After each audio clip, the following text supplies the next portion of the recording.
نکاح جو ہے وہ سنت ہے، وہ ضرور کریں، لیکن اتنے ہی نکاح کریں جتنے آپ سنبھال سکتے ہیں، ورنہ جو ہے نا وہ اپنے لیے الٹا یہ نہ ہو کہ مصیبت کھڑی کر دیں. یہاں تو جو بندہ کچھ کر نہیں رہا ہوتا کہتے تھا بیاہ کر دو،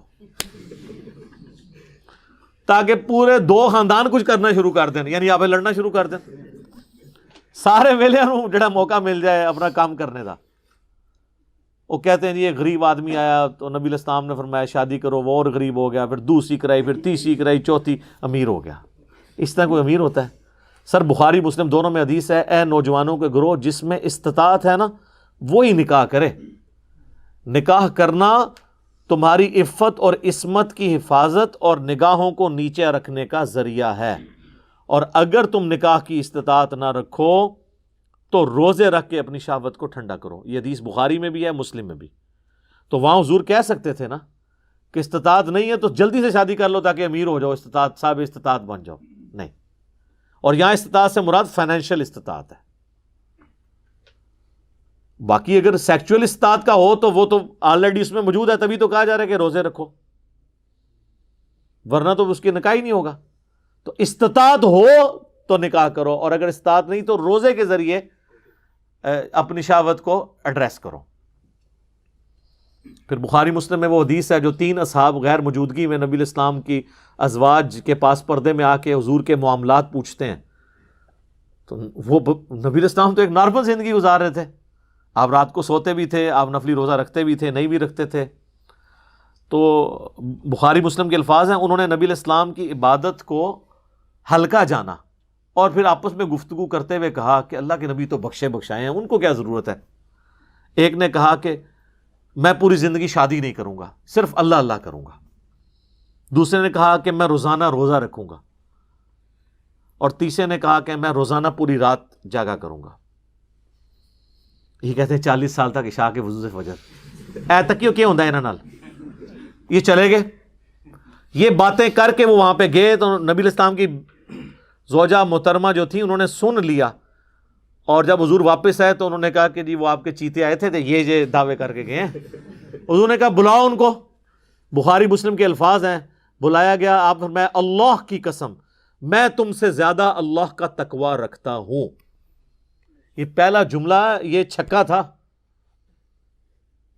کہ تم تقوی اور نیکوکاری یہ سمجھتے ہو کہ یہ حرکتیں کرو گے اور مجھ سے زیادہ کوئی نیک ہو سکتا ہے؟ میں اللہ کا پیغمبر ہوں، میں تم سے زیادہ اللہ کا تقوی رکھتا ہوں، میں نفلی روزے رکھتا بھی ہوں، چھوڑ بھی دیتا ہوں، میں رات کو آرام بھی کرتا ہوں اور اٹھ کے نماز بھی پڑھتا ہوں، یعنی ایک نارمل لائف گزار رہا ہوں، اور میں نے بیویاں بھی رکھی ہوئی ہیں، نکاح کیے ہوئے ہیں.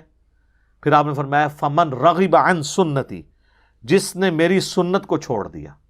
ویسے عموماً بولا جاتا ہے ان نکاح سنتی، وہ بھی حدیث کے الفاظ اس میں تو نہیں ہیں، ابن ماجہ میں ایک روایت موجود ہے، لیکن اس میں امپلائڈ ہے کہ تینوں چیزوں کے بارے میں آپ نے مشترکہ کہا کہ فمن رغب عن سنتی، جس نے میرے طریقے کو چھوڑ دیا، یعنی میرے طریقے میں تینوں چیزیں کہ نکاح کرنا چھوڑ دیا، یا اس نے روزانہ جاگنا شروع کر دیا، عشاء کے وضو سے 40 سال تک فجر پڑھنی شروع کر دی، میرے لو فارغ جے. او ہن ایک بازیگر تے ہو سکتا ہے، اللہ نے نبی دا مننے والا نہیں ہو سکتا. تو خدا کے لیے اپنے بزرگوں کو بے عزت ہونے سے بچائیں. یہ فضیلت نہیں ہے، یہ اگر ان کی بزرگی کو اگر کوئی ختم کرنے والی چیز ہے وہ یہ ہے کہ 40 سال تک عشاء کے وضو سے فجر پڑھتے تھے. جی اے تے بزرگ وڈنے والی ہے گل، بزرگاں نو بچانا ہے تے یہ کیا کرو رات نو سوندے بھی سن تے اٹھ کے نماز بھی پڑھ لیندے سن. یہ نہ کوئی عشاء کے، یہ بتاتے ہیں کرتب ان کا، یہ کرتب ہی ہے نا. یہ تو یہ حدیث دیکھ، اور اس حدیث پہ نا امام بخاری نے باب باندھا ہے کہ عبادت میں غلو کرنا ناپسندیدہ عمل ہے. یہ ہے کتابوں کا دین اور وہ ہے بابوں کا. اسی تو ہم عرض کرتے ہیں کہ مرنے سے پہلے اے مسلمان کر لے اس پہ غور، کتابوں کا خدا اور ہے، بابوں کا خدا اور. یہ بابوں نے تو پتہ نہیں کس خدا کا تعارف آپ کو کروایا ہے. جو کتابوں کا خدا ہے نا، جو پیغمبروں کا خدا ہے، وہ تعارف اس طرح کرواتا ہے اپنا، اور یہ فضیلت بتا رہے ہوتے ہیں.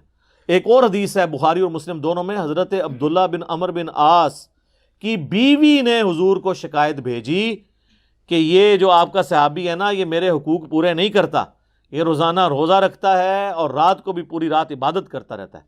تو نبی علیہ السلام نے ان کو بلا کے پوچھا کہ اے عبداللہ میں نے تمہارے بارے میں یہ سنا ہے، کیا ایسا ہی ہے؟ انہوں نے عرض کی یا رسول اللہ ایسا ہی ہے۔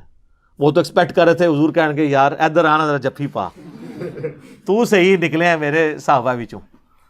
ہاں فرمایا عبداللہ اگر ایسا کرو گے، پوری رات جاگو گے تو تم اندھے ہو جاؤ گے، تمہاری آنکھوں کا بھی تم پہ حق ہے، تمہارے جسم کا بھی تم پہ حق ہے، تمہاری بیوی کا بھی تم پہ حق ہے۔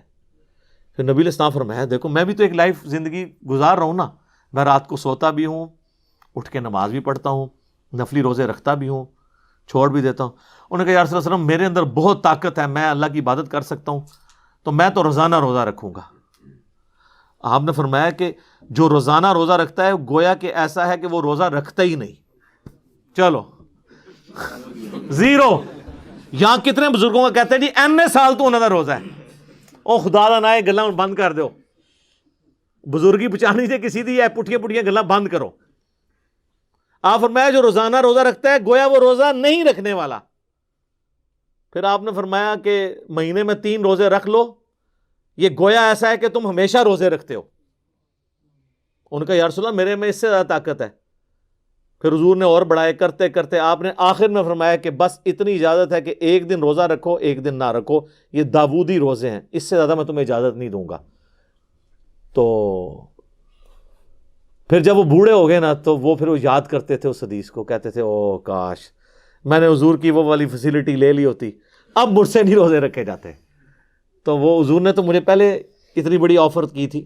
خیر ہمارے لیے تو اس سے بھی آسان آفر ہے، صحیح مسلم میں حدیث ہے، جامعہ ترمذی میں، سنن ابی داؤد میں، سنن نسائی میں، سنن ابن ماجہ میں، یہ جو 6 مین اہل سنت کی کتابیں ہیں نا، بخاری کے سوا باقی 5 کی 5 کتابوں میں حدیث ہے کہ جو رمضان کے روزے رکھے اس کے بعد شوال کے 6 روزے رکھ لے گویا اس نے پوری زندگی کے روزے رکھے، یعنی ہر سال وہ رکھتا رہے نا تو سال سال کے اس کے روزے ہوتے رہیں گے۔ اور وہ 6 روزے آپ پورے مہینے میں کسی بھی وقت رکھ سکتے ہیں۔ بعض کہتے ہیں ایک فوراً بعد رکھ لو باقی بعد رکھ لو، بعض کہتے ہیں فوراً رکھ لو، نہیں ایسی کوئی نہیں ہے، پورے مہینے میں آپ کسی بھی وقت 6 روزے وہ پورے کر لیں جس طریقے سے مرضی۔ ساتھ رکھنے کا یہ فائدہ ہوتا ہے ایک روٹین بنی ہوتی ہے تو رکھنے آسان ہو جاتے ہیں، کیونکہ بعد میں پھر جیسے ہی تھوڑی گیپ آتا ہے نا تو پھر رکھنے مشکل ہو جاتے ہیں۔ بہتر یہ ہے کہ عید کے فوراً بعد روزے ساتھ شروع کر دیے جائیں، جتنا آسانی کے ساتھ کوئی رکھ سکتا ہے۔ تو وہ بھی گویا اس طرح جس طرح پورے سال کے روزے رکھنے والا ہے۔ تو سر یہ کتابوں کا دین بہت آسان ہے۔ میں اکثر اپنے بھائیوں سے کہتا ہوں، لوگ تو یہ کہتے ہیں کہ علم دین آئے گا تو پھر مشکل ہو جاتی ہے، عمل کرنا پڑ جاتا ہے۔ سر یہ لوگ کہتے ہیں، حالانکہ اگر آپ کے پاس علم دین آ جائے نا تو آپ کے لیے دین پہ چلنا آسان ہو جاتا ہے۔ کئی کام آپ ایسے کر رہے ہوتے ہیں جو فضول ہوتے ہیں اور آپ نے خام خواہ اپنے آپ کو مصیبت میں ڈالا ہوتا ہے، اور وہ اللہ کی نافرمانی کے کام ہوتے ہیں اور آپ اس پہ مشقت اٹھا کے تو بڑے ثواب کی امید لگائے بیٹھے ہوتے ہیں، جبکہ اللہ نے اسے 0 سے ملٹیپلائی کرنا ہے۔ صحیح مسلم میں حدیث ہے، نبی علیہ السلام فجر کی نماز پڑھنے کے بعد اپنے گھر تشریف لائے تو آپ نے اپنی زوجہ سیدہ جویریہ کو دیکھا کہ وہ مصلی پہ بیٹھی ہوئی ہیں۔ تو آپ کافی دیر بعد جب واپس آئے نا تو وہ ابھی تک مصلی پہ بیٹھی ہوئی تھی، کم از کم 1.5-2 گھنٹے تو بنتے ہیں فجر سے لے کے اشراق تک، اور اس کے بھی بعد حضور تو صحیح مسلم میں آتا ہے کہ کافی جب سورج بلند ہوتا تھا تو واپس آتے تھے۔ تو آپ جب گئے یعنی فجر کے لیے جا رہے تھے تو وہ مصلی پہ تھی، اور واپس اتنی دیر بعد آئے تو مصلی پہ ہی تھی۔ آپ میں تم صبح کی بیٹھی ہوئی ہو مصلی پہ، اور میں نے آنے کے بعد 4 کلمات 3 دفعہ کہے ہیں، اور مجھے اس سے زیادہ ثواب مل گیا ہے جو تم صبح سے بیٹھی ہوئی ہو۔ سبحان اللہ وبحمدہ عدد خلقہ ورضا نفسہ وزنۃ عرشہ ومداد کلماتہ، یعنی سبحان اللہ وبحمدہ کے ساتھ 4 کلمات، عدد خلقہ ورضا نفسہ وزنۃ عرشہ ومداد کلماتہ، اس کو 3 دفعہ میں نے پڑھا اور تم سے زیادہ ثواب مل گیا۔ یہ ہم نے صبح شام کے اذکار میں یہ بلو کارڈ کے اندر وظیفہ ڈالا ہوا ہے۔ تو سر ثانیہ اب جس کو یہ پتہ ہوگا، خصوصاً میرے جیسا بندہ جو مسجد میں فرض کے بعد زیادہ دیر بیٹھ نہیں سکتا مولویوں کے شر سے بچنے کی وجہ سے، تو ہم تو پہلے بہت بیٹھا کرتے تھے، اب تو کہیں نہیں بیٹھ سکتے، تو پھر ہم اسی طریقے سے اب گزارا کر لیتے ہیں۔ باقی ہے کہ اشراق بندہ گھر بھی پڑھ سکتا ہے، ضروری نہیں کہ مسجد میں پڑھنی ہے۔ تو ہمارے جیسے لوگوں کا بھی اللہ نے خیال رکھا ہوا ہے اس اعتبار سے کہ یار 3 بار یہ پڑھ لو ٹھیک ہے مسجد اگر مولوی نہیں بیٹھ دیتا خیر ہے ثواب تو اس تو زیادہ دے دیں گا ٹھیک ہے نا جی اور جو بیٹھ سکتا ہے وہ نور لا نور کرے بیٹھے بھی اور یہ بھی پڑھے ٹھیک ہوگا جی اللہ تعالیٰ سے دعا ہے جو حق بات میں نے کہی اللہ تعالیٰ ہمارے دلوں میں راسخ فرمائے اگر جذبات میں میرے منہ سے کوئی غلط بات نکل گئی تو اللہ تعالیٰ ہمارے دلوں ہی سے اسے محو کر دے ہمیں کتاب و سنت کی تعلیمات پر عمل کر کے دوسرے بھائیوں تک پہنچانے کی توفیق عطا فرمائے سبحانک اللہم و بحمدک اشہد ان لا الہ الا انت استغفرک و اتوب الیک وما علینا الا البلاغ المبین جزاکم اللہ خیرا